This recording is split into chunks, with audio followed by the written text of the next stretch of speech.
The Legacy Project, the man, the myth, the musician, chronicles the extraordinary musical journey of Mr. Leon C. Lewis, a gifted musician, visionary, mentor, and cultural treasure whose sound has left an indelible mark on every space he has touched.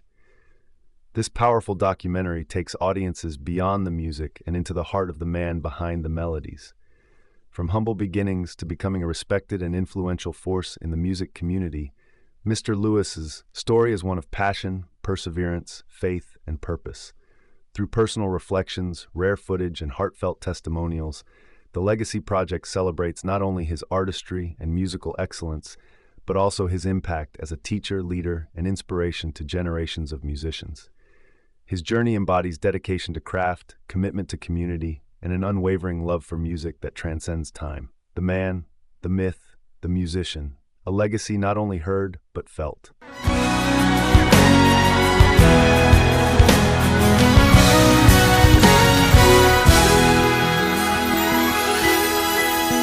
I believe in the Father and in the Son. I believe in the Spirit. All three are one. I believe in the cross and the blood that was shed. I believe on the third day he rose from the grave. I believe, oh, I believe. I'm in Houston now playing for the great Reverend Paul Jones. Of course, he had the hit song that is still relevant until this day, I Won't Complain. People still sing it. But I was here. Let me give you what my audition was. So I moved from New Orleans to Houston in 1988. It was about maybe January when I had my audition, and by February I was here in Houston. So let me tell you what my audition was. So I'm in Houston playing for this guy, auditioning to play at Reverend Paul Jones Church, Great New Grove. So I was supposed to meet him that same weekend. Commission was in concert, and at that time, Commission was like it, right? And so I'm supposed to meet him at the Commission concert. His brother, Tyrone Jones, came pick me up from the airport, took me to the concert, enjoyed the concert, but afterwards had a little mix-up, didn't get a chance to meet Reverend Paul Jones that night, but I did get a chance to meet him the next day. Well, kind of. I didn't meet him until he got up to preach. So he knew that I was a young guy coming in that was going to audition to be the musician at the church. And so we did not have a formal introduction at all. So my audition was, his brother says, when Paul gets up to preach, all I need you to do is get behind him. If he sings a song, play for him. When he hoops, you catch him, you good. We'll take it from there. He had went up to New Orleans, and I think he preached at Paul Morton's church, and something like that. And he ended up meeting Leon through, I don't know if Leon came up to him to speak to him and whatever, but he said he was a musician. So he needed one because the one we had, I think she was quitting or something. So he just brought him down to Houston to, try him out or whatever. And once he came, he basically started playing for the choir, and I was the choir director at the time. And actually, I think, I knew he was good. He was a little skinny dude come through there, didn't talk much. And I was looking at him and saying, I want this dude can play. And he started playing, and basically that was it. We just hired him as to be, the new musician for the church. And Paul loved him. So sure enough, Paul Jones gets up to preach, and he's giving his remarks. I get on the organ at that time, and I'm just playing soft music behind him, and I'll never forget, he started singing this song, I may not be the best at anything, right? That whole piece. So he starts singing, I start playing behind him. In the middle of him singing the first verse, he looks over and he gives me a smile and just nodded his head. And I knew, okay, from that moment, it's like a hand in glove. So sure enough, he preaches, he hoops, go to the whole nine thing. I'm backing the whole 9 yards rather. I'm backing him up. And so that thing happens.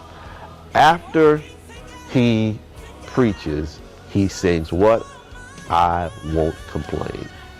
And if I must say so myself, I was on him like white on rice, and that was it. So church is over now, right? So we go to the back office, and again, we've never been introduced before. He doesn't ask me my name. All he says was, man, if you want the job, it's yours. Then he asked me, what's your name, all that. So we got into the pleasantries. So for 2.5, almost 3 years, I had the blessed fortune of playing at Greater New Grove Missionary Baptist Church and being the musician for Reverend Paul Jones. I was a little boy at Mount Corinth, and I kept seeing the side door. Pastor Ralph West was up preaching, and I kept seeing the side door kind of crack open, and all I saw was eyes. I didn't see no teeth. I didn't see no. I saw eyes, and I cannot remember what color jacket he had on, but it was the loudest jacket. And I'm thinking, man, who is this dude? Dude sits down on organ. Whatever Pastor West was preaching, dude lit up the sanctuary. And at that time, Mount Corinth had 2 Leslies in the sky. So, I mean, you're gonna feel it down the street. I had never seen an organist, and I grew up with some great organists around, but I had never seen anybody command a service, shift a preacher in that capacity like I saw Leon do that day. And after it was over, man, I'm like, man, I just want to shake your hand. I just want to meet you. And finally, God gave us an opportunity to meet each other. My mother, my father told me that's the man that plays for Paul Jones. In 1990, Paul Jones was tragically killed, and at that point, my life changed. But to connect the dots for you of how good and gracious God is, in 1989, there was a startup radio station, KWWJ. Daryl Morton was the owner, CEO at that time, and they were just launching the radio station. And I'll never forget, to launch the radio station, they started having midnight musicals. And at one of these midnight musicals, they would invite community choirs and that kind of thing from around the city of Houston and other surrounding cities. And one night I was there, and I was the only organist keyboardist that was there, and I had to play for everybody. Unbeknownst to me, there was 2 gentlemen there, one by the name of Hank Neal and the other Daryl Johnson. January, February of 1989. And I went to this musical, and everybody in Houston was there. I mean, all the Houston gospel community was there. All the churches, choir directors, singers, because back then, everybody celebrated their anniversaries. There was Southeast Inspirational Singers, Inspirational Choir, Kathy Taylor, Great Emmanuel Church of God in Christ. There were several right in a row, right in that month. And this particular weekend, somebody had a pre-musical, I think at New Faith. And someone introduced me to, Glenn may have introduced me to Leon. And he's this little boy, just a grinning and smiling and carrying on. And hey, how you doing? I'm like, okay, cool. You just moved here. Okay, yeah. But we connected. He said, well, I play at Greater St. I can't remember the name of Paul Jones Church, but he played with Paul Jones, which I knew nothing about. He said, this is our church. Why don't you come tomorrow? I'm like, oh. Okay. Came out to the church anyway, which from where I lived, it was quite a drive because living in Houston, everything is far apart. Went to the church, hung out with him and the guys, him, Joy Riggins, Leon Christopher Lewis, Joy Riggins, and a couple of Stewart brothers. Leon was the first friend that I made when I moved to Houston. He was the first friend that I made. And we just went on from there. After that particular midnight musical, Hank Neal walked up to me and asked my name, that kind of thing, and just kind of acquainted himself with me and began to compliment me actually on how I handled the various solos and playing for the various choirs, that kind of thing. And he said, hey, you should come check us out. We have a service at Windsor Village United Methodist Church at 6 p.m. on Saturday. So I'm thinking Methodist Church, but the guy is so nice and kind, I'm gonna check it out. Because at that time I wanted to make sure I was spiritually fed as well. So away from the grind of Sunday morning, I just started randomly going out to Greater New Grove in 1989. Again, not knowing what was to come with the transition and untimely passing of Reverend Paul Jones. I married my husband, and he was pastoring the Nelson Memorial Church. Brother Leon, he was there for a while, and of course it gave me an opportunity to sow into him. And please let me say, what a wonderful young man he has always been, personality-wise. But to make a long story short, I have had the opportunity to sow into him, teaching him what a lot of ministers of music have not learned yet, and that is how to deal with people per se. And because if you don't know how to deal with people, then it's going to be difficult for you to teach them. And but I can say that we never had this problem because Brother Leon has always been a very studious young man. He has always loved the work of the Lord, and so I guess the Lord just put him in my hands, and and he was there for a while, and I did everything I humanly possibly could to give him what he needed and to prepare him for where he is now. That happens, I become more acquainted with Hank Neal, and at this time he would invite me to come play for concerts or fill in for various different things that have going on. And then again, Paul Jones gets tragically murdered. And at that time, I remember Hank Neal reaching out to me and said, hey, I know how these things can be. If you ever need a place to land, just give me a call and I'll create a spot for you. So sure enough, in the winter of 1991, I gave him a call and said, hey, if you have something for me, I'll be glad to come around and help out. And he was true to his word. So in 1991, I started my journey as a musician at Windsor Village United Methodist Church. My father told me that's the guy that's been playing for Paul Jones. I don't know where he saw him playing for him, but Paul Jones was like my favorite singer growing up. Hank Neal was my number two. And this was around the time some kind of way we found out that he's at Windsor Village at the time. Hank Neal is actually how we were looking for Hank Neal. I wanted to meet Hank Neal, so I went on a Thursday to a rehearsal, and Hank Neal was there. I met Hank Neal, but shortly thereafter, when rehearsal was about to begin, Leon walks in. When Leon walks in rehearsal, I'm done because I'm like, oh, that's that guy again. And you got to understand, for a kid that's really trying to, I was a drummer, so I was trying to learn how to play organ, but to actually get a chance to really meet and watch this guy.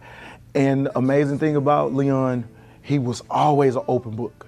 Nothing was ever hidden, it was never the convention talk. We can get together whenever. No, he meant what he said. If he was gonna get together with you, he got with you. He told you where he was, and you could show up and you could share it.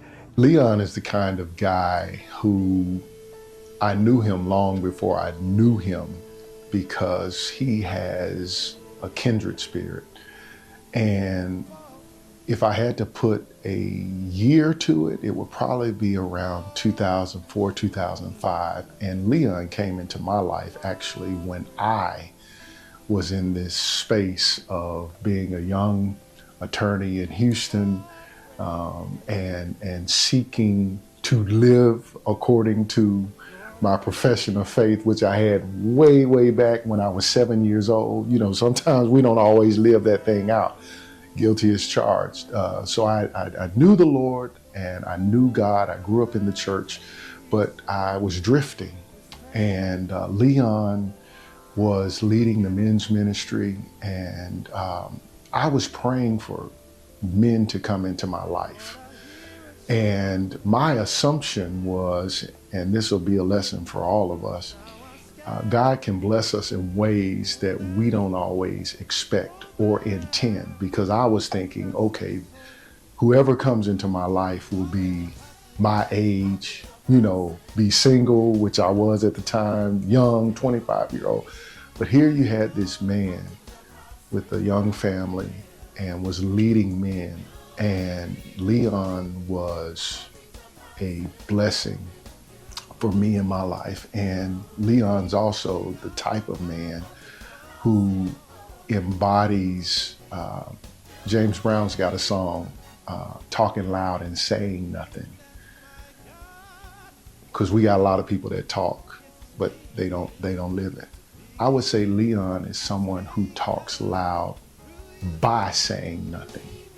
The way he lives his life, the way he loves the Lord, the way he loves his family, the way he prioritizes the big rocks in his life, that was something that I needed. And our friendship began, you know, that way. I was involved with him with what we call the warrior connection, and it was just men coming together and sharing life with each other. And from there, our personal relationship just took off, and the rest is history. But he's the type of guy that if I don't talk with him for months at a time, and then we talk or text or FaceTime or whatever, he's the type of guy where you just pick right back up where you left off. And we just have that. But I knew him because our spirits connected in such a way. And to this day, that's my brother from another mother. There are many, many great musicians, but the difference with Leon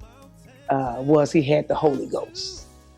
And so he was skillful, but yet he felt the music because since he come from such a lineage of people who preached or sang gospel. He was young, but he was old, all at the same time. So you could feel the rich legacy of gospel that was embedded in him. So he played from his soul. And and his music just helped me to sing all the better and all the more because of what he gave on the instrument. Leon is he's a connector. He's a connector of people. And with the warrior connection and the worshiping warriors, and to have a choir of men, of over 100 men at any given, you got to have some kind of Christ-like attributes for men to follow you. And I was there until 2012, so from 91 to 2012. In between there, to show you how the Lord works, Hank Neal was the person that hired me at Windsor Village. All those years later, he transitioned to Wheeler Avenue, and he was the one that hired me at Wheeler Avenue to come and help him out. Brother Leon was he was very smart. He always wanted to know, what the Lord had for him. And I believe that while he was with me, I believe that the Lord did show him, and that's why he has become such a fine young man as he is now.